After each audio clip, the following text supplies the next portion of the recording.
บายดียาสามารถบรรเทาอาการคนเจ็บได้รักษาพยาธิได้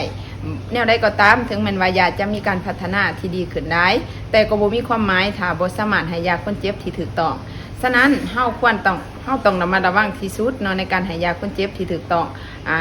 มื้อนี้ข้าพเจ้าจะมาแนะนำวิธีการให้ยาคนเจ็บแบบใดให้คนเจ็บได้รับยาที่ถูกต้องและปลอดภัยก่อนอื่นหลังจากที่ท่านหมอวิสิตแล้วท่านหมอจะมาเขียนยาการเขียนจะลงเรื่องให้ได้ละเอียดเนาะเพราะว่าเป็นการสื่อสารประเภทหนึ่งมันจะบ่มีความหมายถ้าว่าบ่สามารถส่งถึงบุคคลอื่นได้หลังจากท่านหมอเขียนใบสั่งยาแล้วพยาบาลจะรวบรวมเอาใบสั่งยาของคนเจ็บทั้งหมดเพื่อนำไปที่ห้องจ่ายยาเพราะว่าเป็นคนเจ็บเนาะใบบ่งยาทั้งหมดจะเป็นพยาบาลที่เป็นคนนำส่งพยาบาลจะเอาใบบ่งยาทั้งหมดมาที่ของประกันสังคมเนาะเพราะว่าคนเจ็บที่นอนจะนอนอยู่ในประกันสังคมกปสอปรอปสเดี๋ยวมันจะได้มาจับกาอยู่ในจุดนี้ก่อนจึงเอาไปที่ห้องจ่ายยา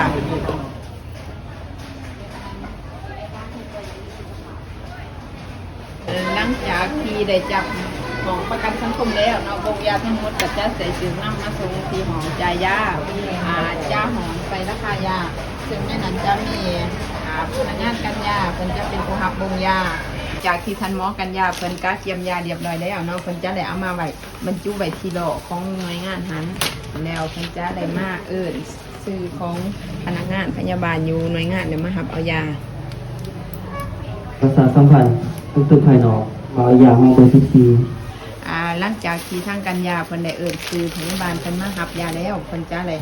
มาเสกคือเสกอีกหอบที่1เนาะก็คือเสกตามใบสั่งยาจะเป็นชนิดของยาจำนวนของยาและก็ปริมาณของยาตามใบสั่งยา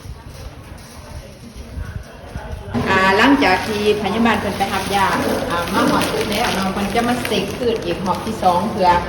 ป้องกันความผิดพลาดนั้นเนาะในเสกตัวนี้จะเป็นเสกจำนวนของยาเช่นเดียวกันแล้วก็จะได้ลงซื้อคนเจ็บใส่ถุงยาแล้วก็อุปกรณ์ต่างๆที่ว่าเกี่ยวกับของคนเจ็บ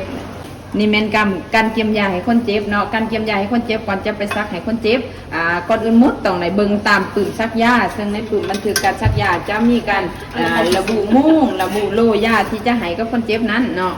เพื่อป้องกันความผิดพลาดอีกหอบสุดท้ายก็คือต้องได้เสกตามถุงยาคนเจ็บแล้วยาที่ปรุงแล้วที่จะเอาไปให้คนเจ็บนั้นก็จะได้เขียนชื่อคนเจ็บพร้อมหน่วยบ้านใส่ในยาทุกอย่างของคนเจ็บที่จะเอาไปซัก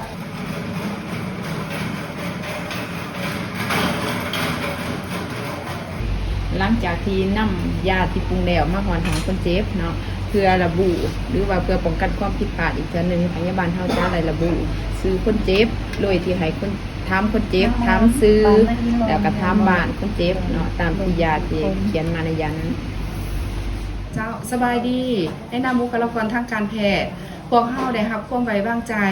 ให้ดูแลชีวิตคนเจ็บมีครอบครัวและหมู่เพื่อนที่รอท่ามันต้องได้อาศัยความร่วมมือทั่วห้องหมอเพื่อรับประกันว่ายาที่สั่งมาแม่นหอดคนเจ็บอย่างถูกต้องและครบถ้วนพวกเฮาต้องจื้อไว้ว่ามนุษย์มีโอกาสผิดพลาดได้และความต้องอาศัยเฮ็ดเวียกเป็นทีมเพื่อป้องกันความผิดพลาดนั้น